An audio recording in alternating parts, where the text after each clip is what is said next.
They didn't want this to happen to their next child. We could now say that you are at risk, and you could test multiple disorders for which you could be at risk in the same time, and then choose which ones put you at risk and therefore would be subject to analysis based upon the embryo.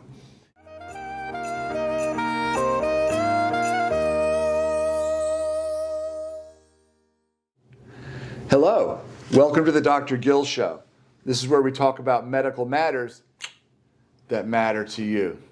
My guest today is Dr. Leigh Simpson. Welcome to the show, Leigh. Thank you. Thank you for inviting me. Leigh, I don't even know where to start. Dr. Simpson has been a name that has been integral in my training over the years. Dr. Simpson has authored over 800 articles. You've done books, chapters. I've seen your name all over the place in my training. You're truly a luminary in the field of reproductive medicine, obstetrics and gynecology, and genetics. It would take a whole hour to go through all your accomplishments. I just want to say you've been a professor or chairman at numerous prestigious universities, including Baylor, University of Tennessee, Northwestern, etc. You've worked with the March of Dimes, and you've been a funded researcher for so many organizations I can't count.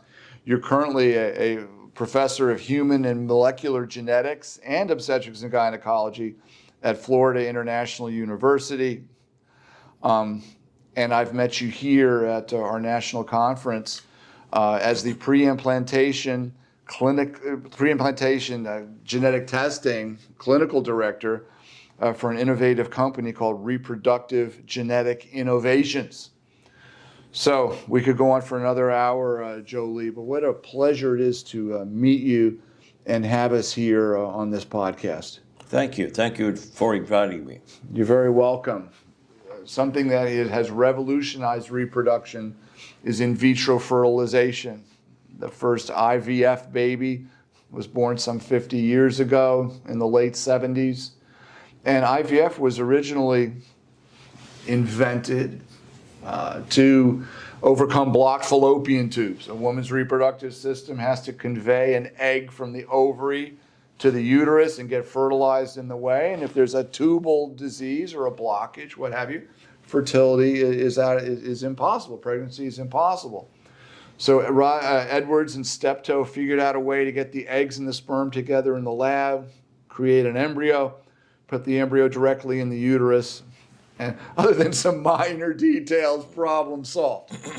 Now, over the years, Dr. Simpson, you've seen something evolve out of IVF, and that is the ability not only to establish a pregnancy of some sort, but to be able to actually test an embryo and avoid horrible genetic diseases in the offspring. Is that fairly accurate? That's fairly accurate. So can you tell me, take me through, you've been alive to see this evolution in technology and capabilities. So tell me, how have you seen IVF go from just a treatment for infertility or getting pregnant to the much more sophisticated process it is now? Well, it depends upon, Gil, the identifying couples at risk, or couples identifying themselves at risk and seeking medical attention. So let's go back and look in obstetrics and gynecology what we had available when amniocentesis first came along. This was about 1986, 1968. Yeah, the 60s, where you would take a woman who's already pregnant and pregnant far enough along that you could have a pocket of fluid. A pocket of fluid. That you could access with a long needle. And the pocket of fluid, obtained cells. So there were fetal cells in that fluid cells and you could obtain. In the amniotic fluid. And that allowed us, believe it or not, many people doubted it will ever occur, it allowed us to look at cells, culture the cells in the laboratory, and therefore come up with a diagnosis of what was happening genetically to the fetus at that period of time. So this was amniocentesis. People were reticent to believe it would work, but you and I know our mentors, and we know that in the 1960s, we were doing a lot of amniocentesis, not for genetic purposes, but for Rh disease. This is how we were monitoring this. Rh disease is when the woman has a negative blood type, the fetus has a positive blood type, and the woman's natural immune reaction was to destroy those cells and create horrible anemias in these pregnancies, right? Right, and so I was simply a resident at the time at the New York Hospital at Cornell, but I could see people doing amniocentesis for Rh disease all the time. It was very frequent. And so that's what we had at the time. So it should not have shocked the world that one could test the embryo in utero at the time with amniocentesis and then move forward from there. So that was about all we had for decades. You know, then fast forward, we had other modifications. I and others helped to develop chorionic villus sampling, which was a first trimester prenatal genetic diagnosis as opposed to a second trimester. With the amniocentesis, so earlier in the pregnancy, you could get some samples of the placenta. Now, the placenta is fetal tissue, so the genetics of a placenta cell generally reflect the genetics of the fetus itself. Now, were you part of it, involved in the development of techniques to get the cells? Because I know you can get them from what's called below through the cervix, and you could also get them from above in a similar procedure to amniocentesis. Yes, both. I was involved in both. We were funded by the National Institutes of Child Health and Development, and that was a collaborative effort of individuals in Detroit, in Boston, in elsewhere, including Europe, and we verified the safety of chorionic villus sampling and the accuracy of chorionic villus sampling. So this is occurring in the 1980s, and we've moved forward. We have a more convenient technique in order to assess the embryo. But the principle was exactly the same in terms of amniocentesis. Now we're looking at villi, and this was a safe procedure because it was possible just to pull away a little bit of placental tissue. Now, if we did that at term, you and I know full well that would be dangerous. But it wasn't dangerous at 9, 10, 11 weeks because you could just pull it out and that was it. You didn't totally disrupt the placentation that was necessary for the pregnancy to be along. So in good hands, that was a safe procedure. Less than 1% chance of losing the pregnancy, something like that?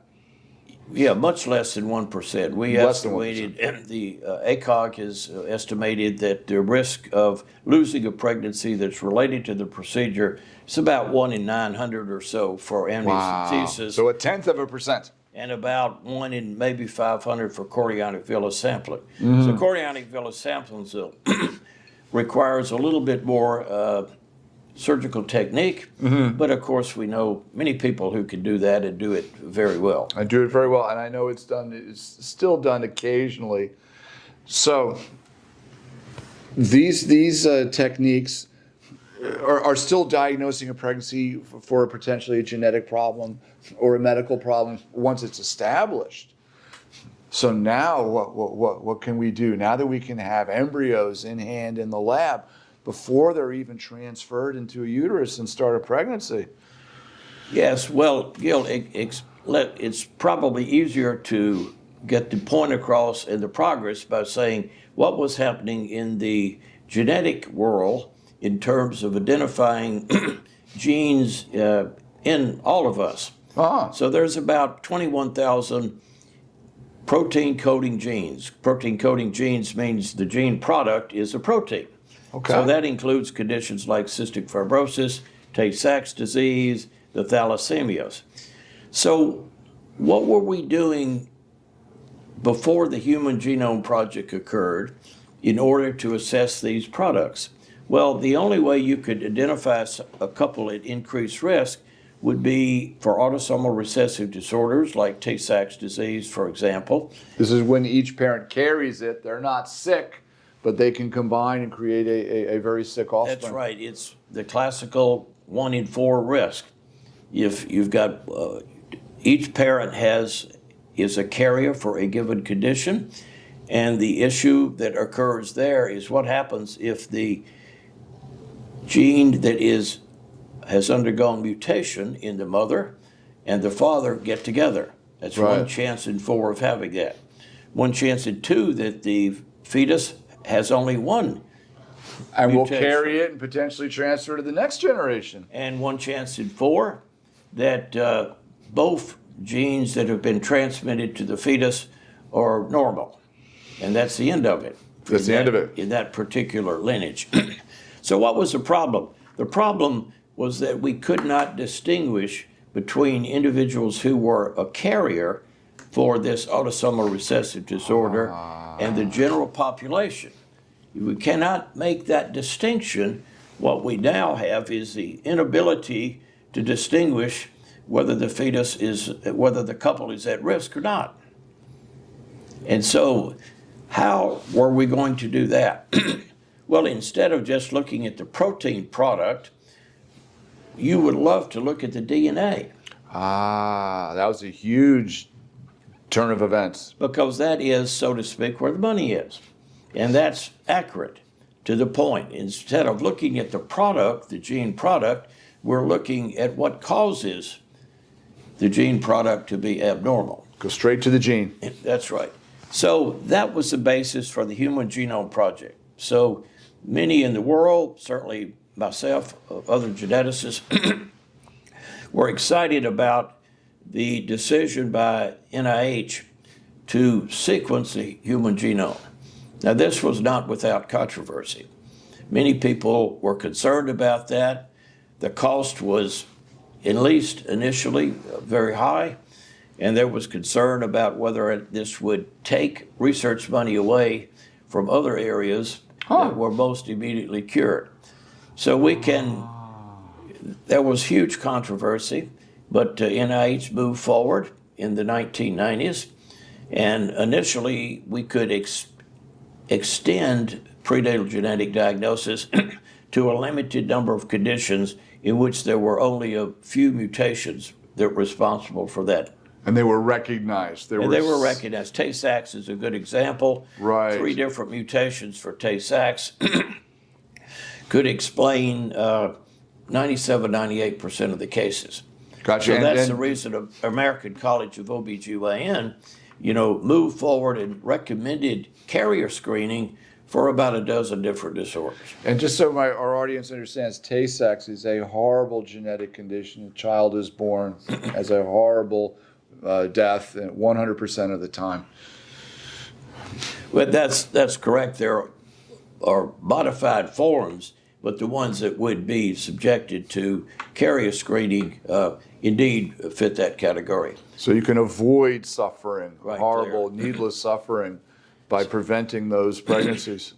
Right. So move forward. The Human Genome Project was announced as completed by Bill Clinton and Francis Collins, in, I think, the year 2000, just before Clinton went out of office.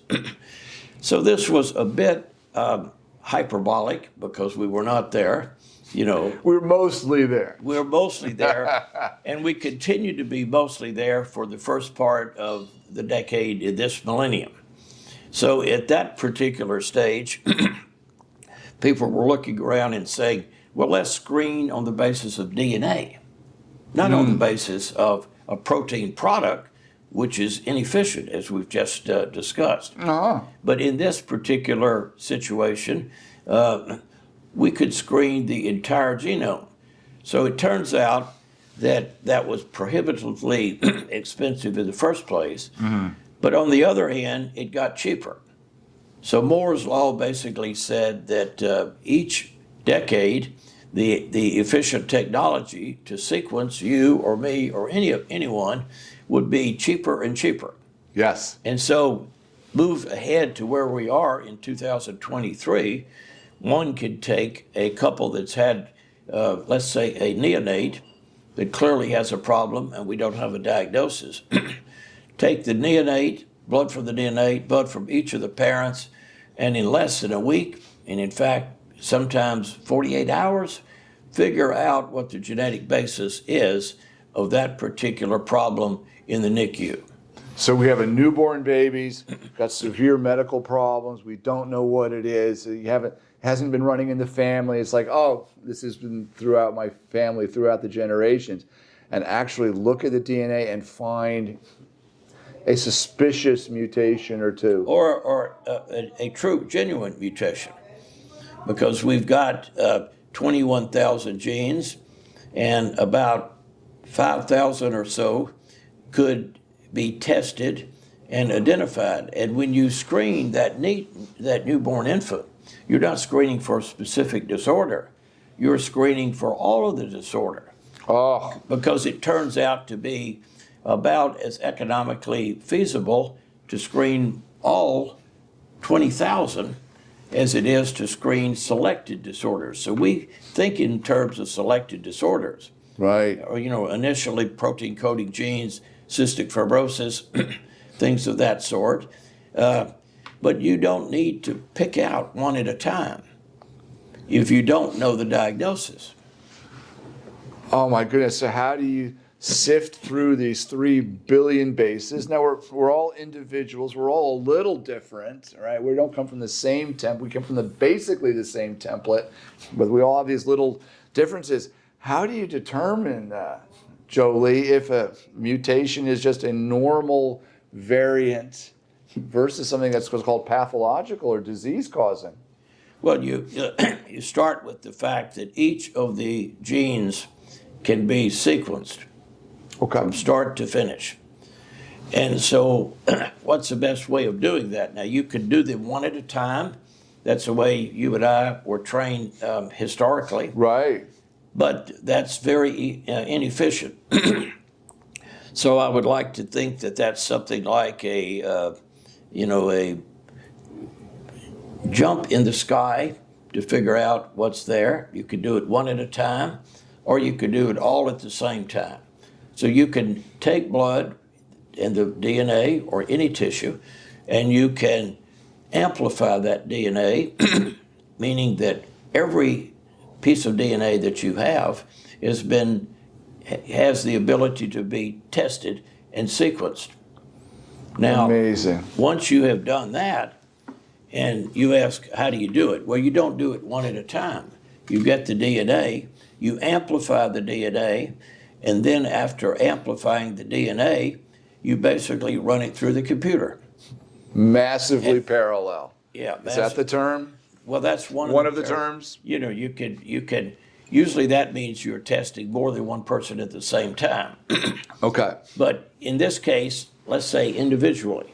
So you've got the parents, they've had a child with a problem, and we don't know what it is. It could be a metabolic disease, it could be a neurological disease. All we know is that it's certainly not normal at 1 to 2 days of age. And so let's find out what's happening. So the computer looks at the analysis. I'm using the computer in jargon terms, of course. But the point is that it's not disease by disease. And it will give you the results of everything there. And you will be able to see whether there are genes that do not have the necessary DNA. And at that stage, you've got a diagnosis. Now, you and I were trained in which we looked one at a time. Right. In clinical chemistry. We did this diagnosis. If that wasn't it, we tried another one. Yeah. And that's how we worked. And that's all we had. But now we've got more. We can test the entire genome. We may still not find anything, but it looks like if you take neonatal intensive care unit babies that are, out of it, we don't know exactly what they have, you can screen all of these 20,000 genes at one time. Blows my mind. So now couples, even before, well, couples will come to us not necessarily because they're having trouble getting pregnant, because a disease has been running in the family and they don't want a child who's severely damaged, it's gonna die. I think almost every couple in this world wants to have a healthy, beautiful baby that they can raise and invest in and pass on to future generations. So nowadays, we'll have couples come to us for treatment, not necessarily infertility, because they don't want these horrible cancers in their child and whatnot. All right, so Dr. Simpson, I mentioned that couples will come to us now not necessarily for fertility treatment, but to have healthy offspring. Sometimes there's a disease that runs in the family they're acutely aware of, or sometimes they're just curious if they both happen to be carrying some kind of condition that they could avoid before becoming pregnant. So tell me, how do we diagnose these things? How has this situation evolved over the years? Well, let's look at how we handle these patients that come to us with these requests. So at one time, the only thing that was feasible was to become pregnant and look at the outcome. Right. And the exceptions were the few disorders that we mentioned: Tay-Sachs disease, the thalassemias, and sickle cell anemia. Those are the only three. Oh, wow. That we could predict before the pregnancy occurred. And so you and I were raised with screening for Tay-Sachs, which became possible in the 1970s, sickle cell at the same time, and that was about it.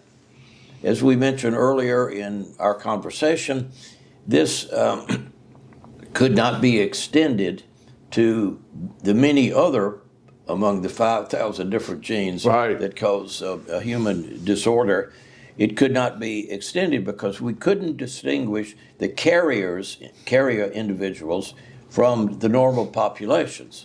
And so if that were the case, we would have an inefficient system, and we would get some people that we would miss and other people that would be included as a false positive or so. Mm-hmm. So we did need a better mousetrap, so to speak. The Human Genome Project provided a better mousetrap.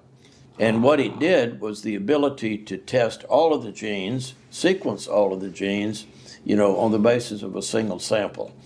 Now, it was a lot more difficult in the beginning, but eventually technology came through, and it was possible to take this blood sample, as we have already discussed, from three individuals, the mother, the father, and the child. And at that situation, we could then test before pregnancy occurred. So powerful. And that is indeed what has happened. So jump ahead. Reproductive Genetic Innovations, where I'm the Preimplantation Clinical Director, has been doing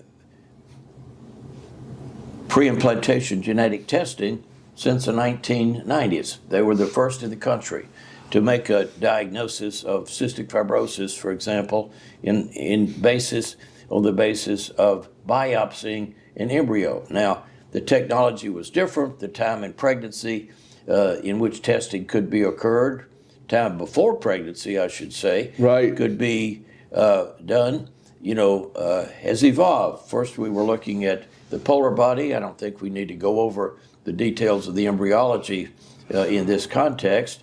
Then we looked at the 8-cell embryo, and now we're looking at the day 5 to 6 blastocyst, in which they're up to several hundred cells at that particular time. So let me review this. As an egg and a sperm are unified in the lab, if it's a healthy embryo, or at least an embryo capable of dividing, continues to grow. We used to biopsy the embryo when it had attained about an 8-cell size. But you take out 1 or 2 cells at 8 cell, you've taken out a significant amount of that embryo. Correct. A couple days later, the embryo has started to differentiate. You have a clump of cells that will develop into the fetus, and then you have all these cells out here on the other side of the blastocyst that are going to develop into placenta. Correct. And you can sample some of those cells, and it's been shown that when they're in the right hands, that does not damage the embryo at all. It's not measurable. So now you can test, you can sample these embryos and do genetic testing on it. And that's been done in parallel with an increase in with a sophistication in technology in which we've been able to freeze the embryos. It's called vitrification. So now we can put an embryo into suspended animation. It stops aging, it is safe, it is secure, and now we have all the time we want to be able to analyze those biopsied cells and do these amazing genetic tests you're starting to tell us about. Yes. So where we were initially was that we recognized a couple that was at risk only after they've had an affected child. The suffering's already begun. That's correct. And so let's go back and look at the cases in reproductive genetic innovations, where we had couples in which they wanted to be tested by an embryo and they had previously had an affected child. That constituted, all well over half the cases, let's say in the year 2005. We could screen for the couples at risk for cystic fibrosis, for example. But of the ones that actually came through and said, I want to prevent this in future pregnancies, that group constituted by far the majority. And this is the majority, really. The majority. They didn't want this to happen to their next child. So move ahead to the last 3 to 4 years, and it's the opposite. About 90% of these individuals had been identified before they ever became pregnant. So there was no natural conception pregnancy. And in that situation, we could now say that you are at risk, and you could test multiple disorders for which you could be at risk in the same time, and then choose which ones put you at risk and therefore would be subject to analysis based upon the embryo. And as you've pointed out, once you've done that and you've done an embryo biopsy, you can move forward and at that particular stage identify the embryo. That has the mutation, or the embryo that doesn't. That's correct. Have the disease with high confidence. With very high confidence. Yes.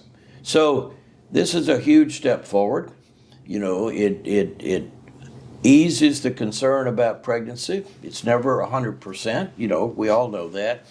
But on the other hand, we're moving to the stage in which most individuals who want embryo testing have been identified before they've had an abnormality. So a test that we offer many of our patients, in some clinics every patient before that, on their initial visit or early in their evaluation, is something called comprehensive carrier genetic screening or something like that.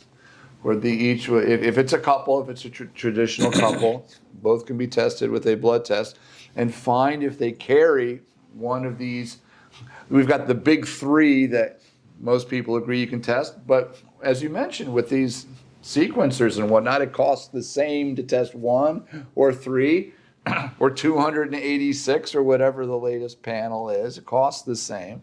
So most people like to, hey, test everything. Let's see what we carry. That's exactly correct. And not only what we carry, but whether it's going to put this pregnancy at risk. Now, you may screen and you don't find anything, in which case, go ahead, natural conception. Sure, yeah, they're low. We can say you're almost at, some of these diseases, there's different mutations. Some are very famous. They can, like cystic fibrosis, there's dozens and dozens of, there's the common ones, and then there's the rare ones. So you can't say with 100% that your offspring won't have a genetic condition. So where we are right now is in the American College of Medical Genetics is recommending, less than 150. Their first panel took into account the Ashkenazi population, the Northern European Caucasians, Hispanics, a few other areas like that. And these are populations that have higher risks of certain diseases. With the gene frequency is higher. Gene frequency. And so that's what you're after because that's efficient. So the couples are screened for the presence or absence of a mutation that if, as we talked before, if each has the same mutation for a given condition, you're at 1 in 4 risk. So that's what you're looking for. You also have X-linked recessive disorders like hemophilia, and you're really interested in whether anyone has that. That would usually be the woman, and in that situation, that could be risk of passing that along to male offspring, such as hemophilia. And let me explain this to our audience. We have pairs of chromosomes. You get one chromosome 1 from mommy, one chromosome 1 from daddy, one chromosome 2, until you get to the sex chromosome where you get an X chromosome or a Y chromosome, and there's no redundancy. If there's a disease on this X chromosome, such as this hemophilia, and it's a boy and he just has the Y chromosome, doesn't have redundancy. So if there's a disease here, it is now X-linked. So I just wanted Correct. to explain that. A good example of that is hemophilia, but there are a number of other disorders that exist in that situation. Right. So the American College of Medical Genetics came up with a panel, 2021, of 113 different conditions that could be recommended for screening. How were they chosen? Again, looking at populations to see the frequency of the mutation. And in addition, are they severe enough to warrant testing? Right. And if not, then it would not be cost effective in the general population to do that. Yeah. And in order to do that, you're looking not only at the condition and its severity, because that can be looked at in a register, so to speak, but in addition, what's the frequency in a given ethnic group or a given population? And that's what's happening now, one at a time. So the latest group looked at the Finnish populations, which is different than genetically than the rest of Europe. Right, that's a northern lap, Arctic group almost. Yeah, and in addition, most important, the Middle Eastern population. So they have been added to the list, and therefore the number that has gone up from 113 to about another 25. And this will move around everywhere, as we look at different parts of the world. So some vendors, Illumina most famously and others, have basically said, well, we'll screen everything we can screen. And indeed, you could have screened easily 500. Right.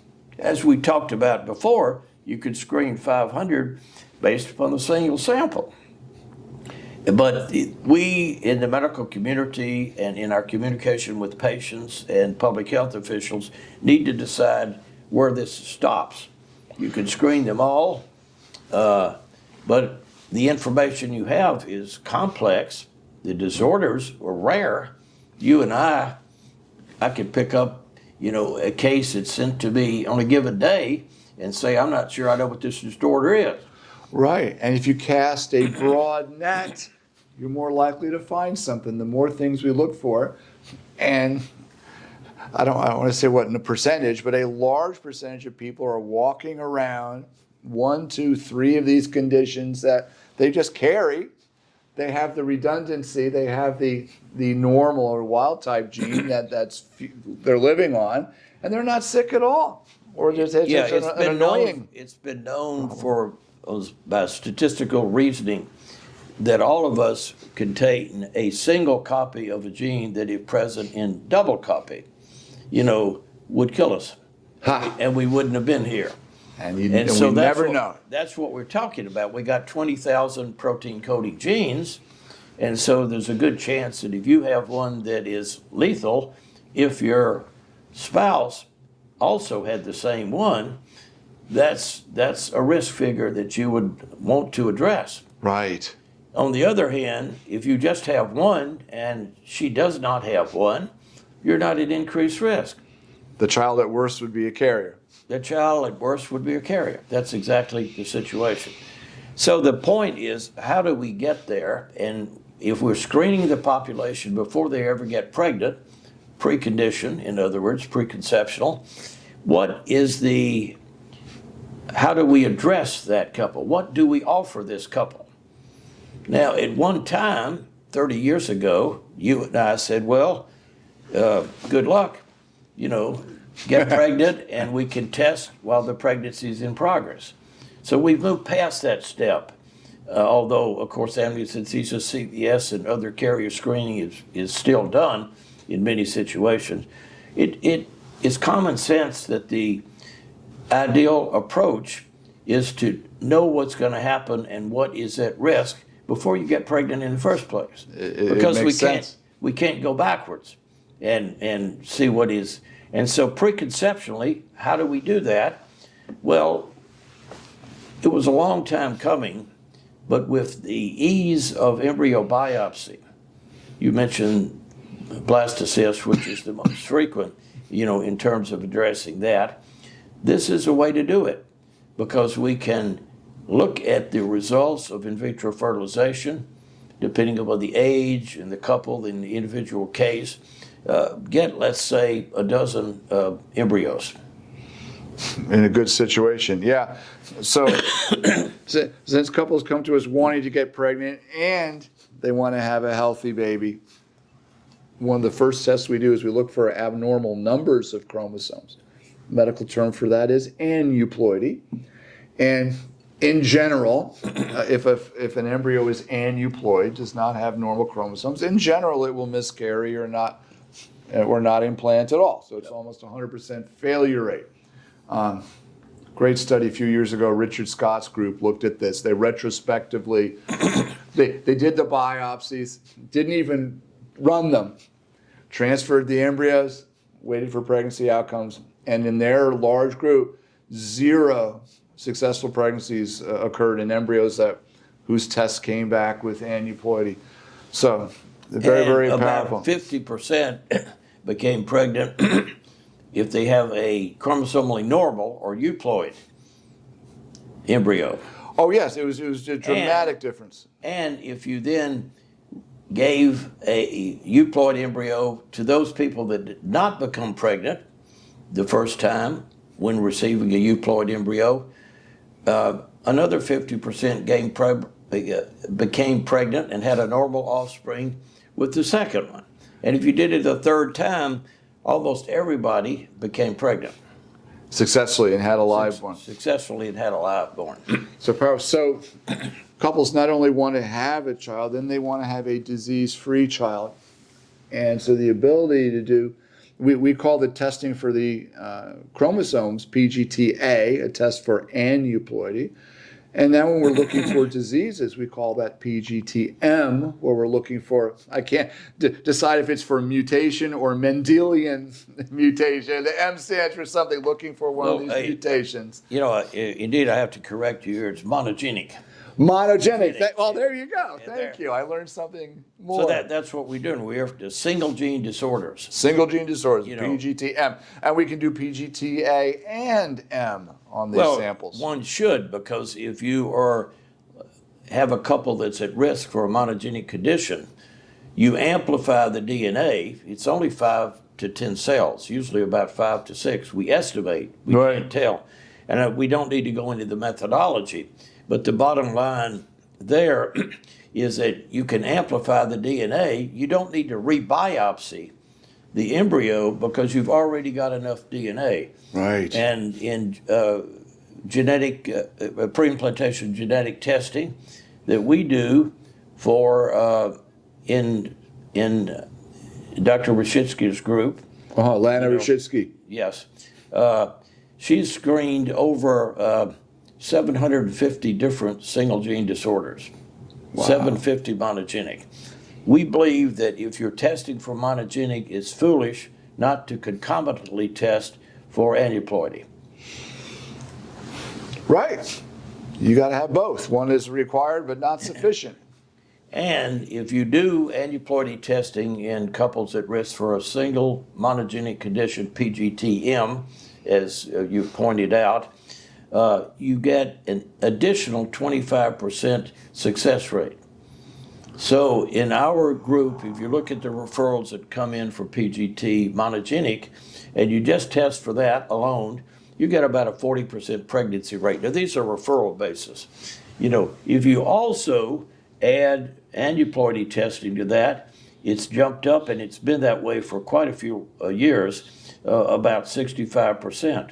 And at this meeting, we've heard a number of research papers that are produced that are getting 78, 80% pregnancy rate. Yes, as we tune up the whole system, from the uterus to the timing, the whole, pregnancy rates are going to keep going up. So you and I know, and we remember at the beginning of in vitro fertilization, you're lucky if you had 20% pregnancy. When I trained, and I'm not as old as you, Jolie, but in the early 90s, a good success rate was 12% when I was a fellow. And the first IVF, I think, was after like 300 attempts.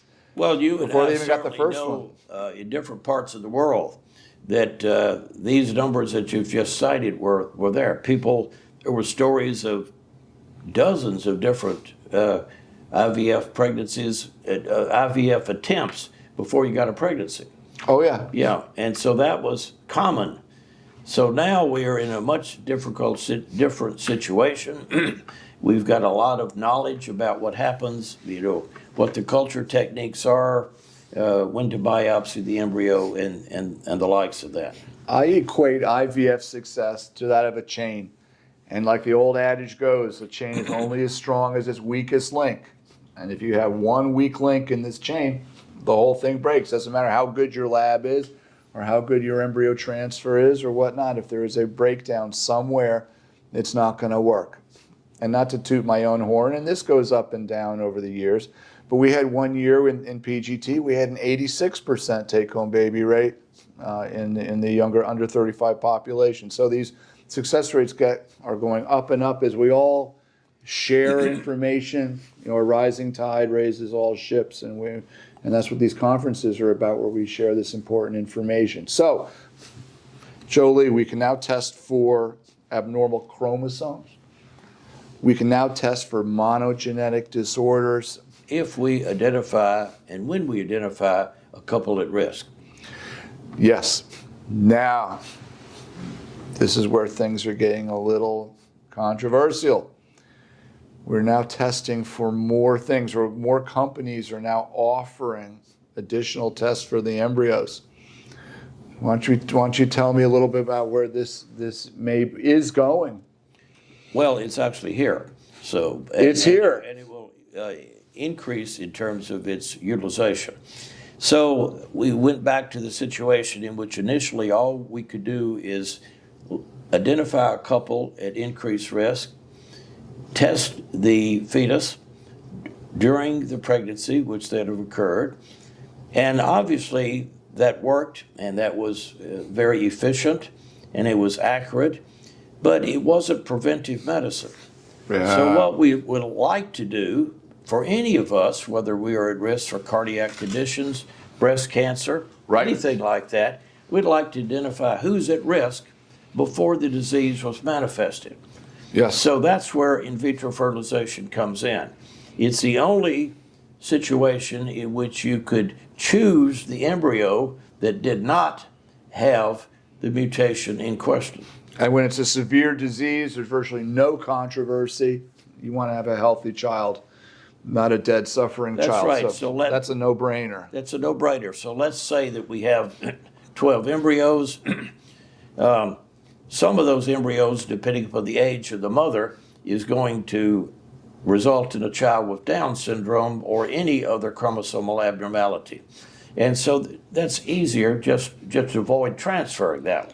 Or at least if they transfer it, they at least know they've made an informed decision to do so. Well, as always, this is the patient, in fact, the woman's decision about what to transfer.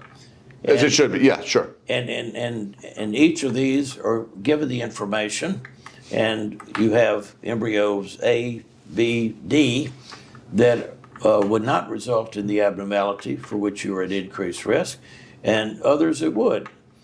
Right. And you would not expect a high take-home baby rate with those disorders, but you can avoid the difficulty at all. So this is where in vitro fertilization comes in, because it's the only approach. It's the only way to do it. But now more information is being offered, or more testing is being offered on these biopsies. So what is this called, Jolie, and where is this going? Is it called polygenetic testing or risk assessment? I think there's different euphemisms for. It's polygenic disorders, meaning that there's more than a single gene that's responsible for the condition. And now you're getting into percentages where if you have a BRCA1 mutation or a Tay-Sachs mutation, that's it. That's where the word monogenic comes from, or monogenetic. Monogenic. But now you have conditions, heart disease, cancer, schizophrenia, mental illness that are due to, or at least linked to or associated with various gene patterns, various gene amounts, various gene combinations. And now you can rank an embryo for these conditions that they choose to look for, and you can now compare one embryo A versus embryo B. Well, this one has a 70% chance of heart disease, where maybe this one has I'm just picking these numbers out of the air, has a higher percentage of schizophrenia, higher percentage of this and whatnot. So now we're getting. Well, this is called polygenic, and I don't think we're there for prime time. It's a good order, and if we're identifying, let's take a couple for a variety of conditions. If you have had a child with insulin-dependent diabetes, and you want to know the risk, the likelihood of that occurring, let's say before the age in which preimplantation genetic testing came along, you could estimate it, and it would have been about 5%. Just from the family history? Just from the family history. Okay. Adult onset, a little higher, for example, not typically insulin requiring. So that's an increased risk, and we could basically say, if you've had a child with a birth defect of a single organ system, the recurrence risk is 2 to 5%. And most people will accept that. That's the will, in my population, is the will of God. There's going to be a small amount. We accept this risk. That's part of reproduction. There's going to be That's right. So now with the Human Genome Project and having identified the exact mutations that exist, it was logical to say, well, can we identify, which of these list of disorders, list of genes that cause a given disorder, which ones are transferred in that embryo. So theoretically, it sounds simple. It's not when you realize that there can be 40, 50 different mutations.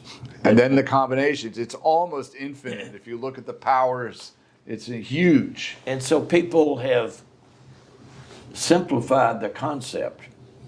The idea, you're absolutely correct, is good, but we're not there. And the real question is,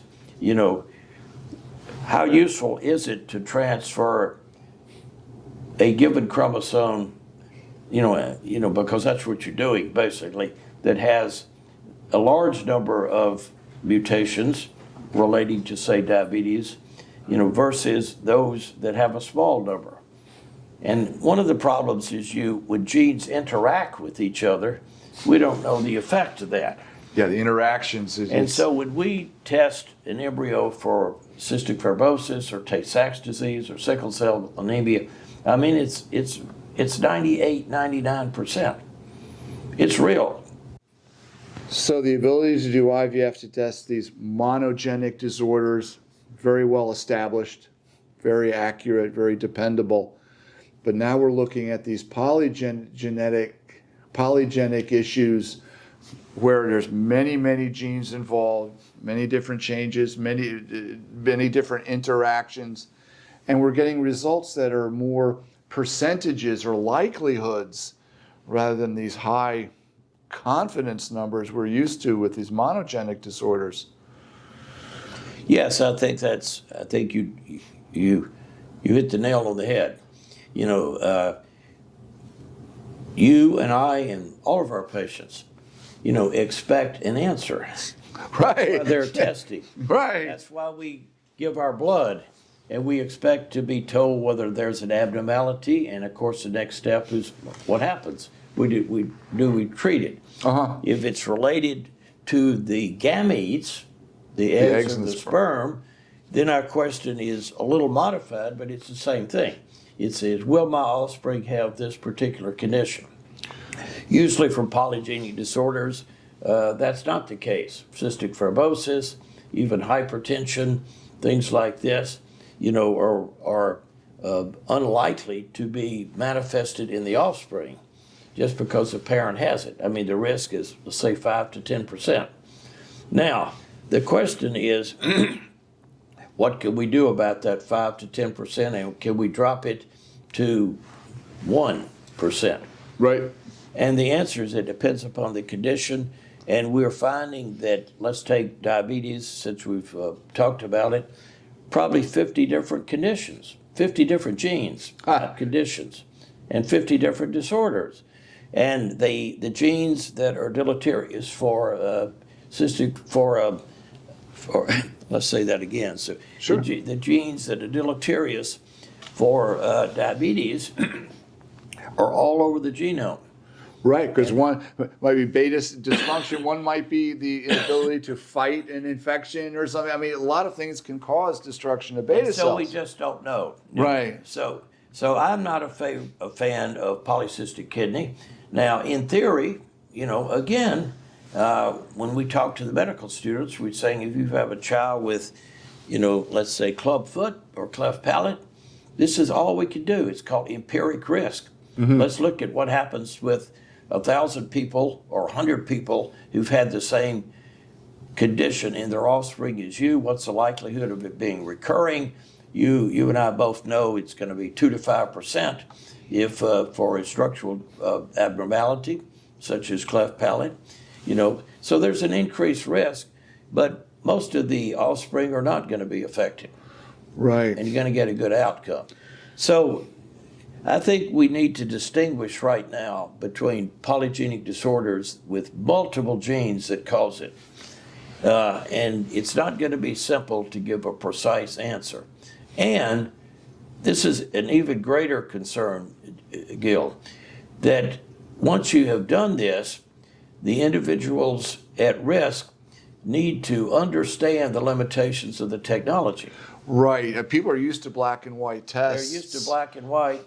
You and I, when we go to a cardiac surgeon or cardiologist or something like that, and we say, do I have a problem that's going to result in my being less vigorous than I am right now, quit jogging, we want a yes or no answer.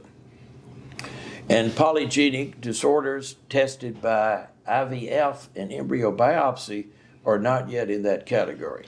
Yes, and this is what I want to touch on here at the very end of our conversation, Jolie. I too have trepidation and fear that these tests that rank embryos on percentages, like this one, are putting couples in the position where they have to choose between two embryos that have normal chromosomes. They probably have equal chance of obtaining a child, yet they choose this one because maybe it has a lower risk of schizophrenia, but they chose this one because it has a lower risk of heart disease. And now they're making huge decisions based on imprecise information, and that only based on probabilities. Yes, and it depends on the context. Now, if you have a couple that wants the perfect baby, which of course is every couple, and you are not at risk for a monogenic condition, and you're relatively young age to begin with, and you're undergoing in vitro fertilization because you want the best, even though you no longer are at risk for the conditions that are most common, and you just want perfection. It depends on where we are. Now, if we're testing that embryo in vitro fertilization because you require in vitro fertilization, I would object less. But on the other hand, because we would like to know the chromosomal status of the embryo, and that's why about 50% of IVF pregnancies in America these days are having PGT and euploidy. And at least 80 to 90% of my population Yes. Almost everyone is doing it. They usually find it if they can afford it or insurance covers it, they're doing PGT. Yeah. Now what I would like, let's say you're at risk for monogenic disorder and you legitimately should be tested. I would hate for you to have to decide, in addition to excluding the monogenic condition, to choose the embryo to transfer based upon 40%, let's say 20% versus 15% likelihood of diabetes. Right. I think we just don't know enough about the rest of the genome to act upon that. Yeah, so I want to, so we're almost universally to a person in this field. It just doesn't sit right. There's this gut feeling that maybe this is not ready for prime time, and maybe we're making decisions with imperfect data, or maybe it's not a decision we should even be making yet. So this is clearly a slippery slope. It's going in that direction. And you can think of what I call nefarious reasons to do this testing. You might want a government. I'm not going to name a government, but let's say a totalitarian state that wants big, strong, maybe not quite as intelligent, maybe a person that follows orders. And maybe we could test for this, or in the science fiction future, design for this. We've been able to knock out genes for decades, and we're learning how to knock in genes now. So this could go to some, what I would call some ugly places.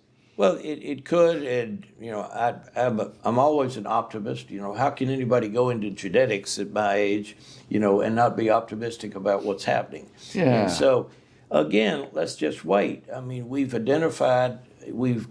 able to sequence the human genome efficiently and really cheaply, within the last 10 to 15 years, within the last 10 years. And so it's going to get better. And the Reproductive Genetic Innovation Group, with which I work, already has the ability to test, let's say, couples that are at risk for 3 or 4 or 5 different genetic disorders. That's what happens when you amplify the DNA. So there's nothing wrong with postulating the use of polygenic PGT. But on the other hand, it's not prime time, and it's not the priority. So the priority are chromosomes and monogenic condition, and we can do a whole lot more with that, and it's not going to break the bank by any situations. So I think that we ought to be thinking about polygenic, and if we mean polymonogenic conditions, where there's multiple in the same risk couple, I'm all in favor of that. Right. And the group that I work with does this. They frequently are from elsewhere in the world, sent around because you need to have multiple disorders tested at the same time, or couple of increased risk.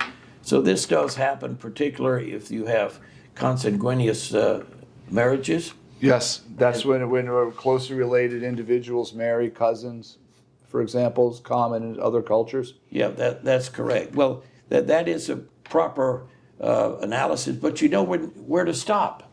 They're at risk for 3, they're at risk for 4. And with polygenic, you could ask the same question. You're at risk for 40 different genes.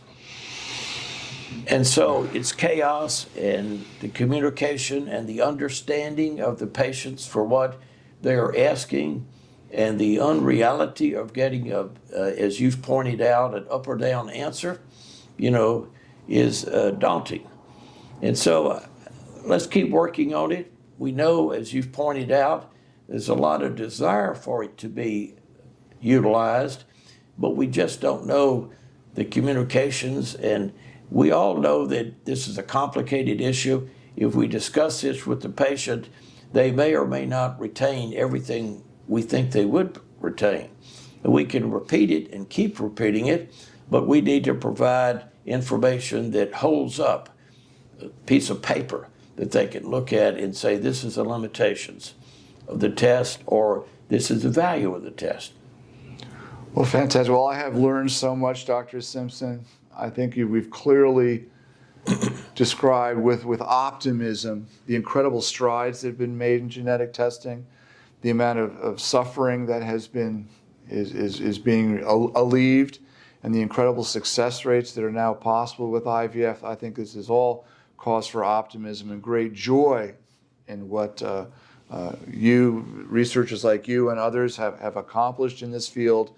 And I think as we move forward with some caution and some deliberation, I think we can avoid most of these ethical minefields and continue to advance this field into the future. Jolie, thank you so much for your time. Thank you, Gil. What a pleasure. Okay, good.